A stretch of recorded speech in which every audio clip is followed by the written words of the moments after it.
पिंपरी के वैष्णवी हगवने प्रकरण में विरोधी पक्ष नेता अंबादास दानवे ने बड़ा बयान देते हुए हगवने परिवार पर मकोका लगाने की मांग की है। दानवे ने पुलिस पर गंभीर आरोप लगाते हुए कहा कि इस मामले की जांच को लेकर पुलिस गंभीरता नहीं दिखा रही है। उन्होंने कहा कि अपराध की प्रकृति और पिछले घटनाक्रमों को देखते हुए कड़ी कानूनी कार्रवाई जरूरी है। मला तर सगळ्यांना लेखीबारी आहे असतात की ज्या पद्धतीनं एका सुनेचा म्हणजे सून शेवटी मुलीसारखीच असते आपल्या, हाल हाल करून खरं तर त्यांना नांदवायचं नव्हतं तर त्यांनी माहेरी पाठवायला पाहिजे होतं, तिकडे स्वीकारायला नाही पाहिजे होतं. पण अशा एका साधं गुणवान मुलीचा जीव घेणं आणि जीव घेत असताना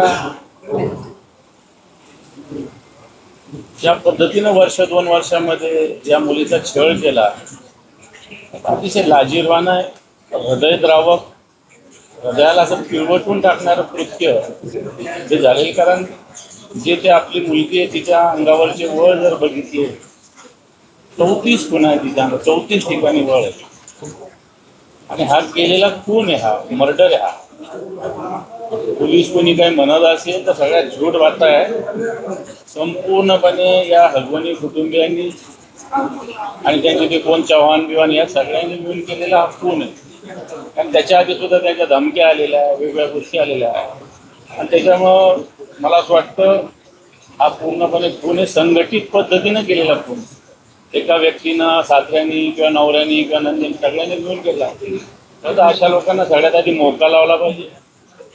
जीवनभर या जगामध्ये जेलच्या बाहेर यांना जागाच नाही आणि ही जागा त्यांना जेलमध्ये कायम राहिली पाहिजे, फासावर लटकले पाहिजे. अशा प्रकारची भूमिका मला वाटतं पब्लिक क्राईम म्हणता याला जनतेची आहे, सगळ्यांची आहे आणि आमची सुद्धा आहे. पोलिसांनी बिलकुल गांभीर्यानं घेतले नाही, कारण याच्या आधी सुद्धा अशी तक्रार होती. हीच आपली जी मुलगी आहे, हिची जी जाऊ आहे, तिनं सुद्धा तक्रार केलेली आहे. पण तो राजकीय दबावाखाली एखाद वेळेस असू शकतं. पोलीस असे कारवाई करायला धजावले नसतील, कारण ते अजितदादांच्या पक्षाशी संबंधित लोक आहेत, काही तालुक्याचे अध्यक्ष आहेत.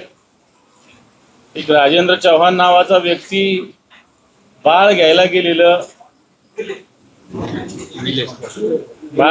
बाळ घ्यायला गेलेला चव्हाण नावाच्या व्यक्ती, त्याच्याकडे कसपटे कुटुंबीय जातात आणि हगवणी कुटुंबियातली एक व्यक्ती जात असताना त्यांच्याकडे न देता स्वतः रिव्हॉल्वर दाखवणारा व्यक्ती.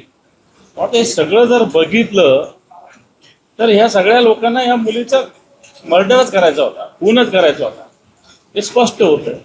म्हणून या सगळ्यामध्ये यांना तर मोका लावला पाहिजे. याच्यासाठी सरकारी वकील कुटुंबीय ज्या वकिलाची मागणी करेल तो सरकारनं दिला पाहिजे, फास्ट ट्रॅक कोर्टामध्ये चालवलं पाहिजे आणि निश्चित याच्यात 8 दिवस ज्या अर्थी कुठं फिरत होते आरोपी, याच परिसरात फिरत होते, पुण्याच्या फार लांबही गेलेले नव्हते. मोबाईल त्यांचे चालू होते, सगळ्या गोष्टी चालू होत्या, त्यांच्याकडे गाड्या होत्या, सगळ्या गाडीला आजकाल GPRS आहे. असं असतानाही पोलिसांना मला असं वाटतं ज्या पद्धतीनं मीडिया असेल, जनता असेल, यांचा दबाव वाढला, त्याच्यानंतर अटक झाली. म्हणजे प्रत्येक गोष्टीमध्ये दबाव वाढला पाहिजे, मीडियाने काहीतरी दखल दिली पाहिजे, अशा पद्धतीनं पोलिसांचा रोल झालेला दिसतो.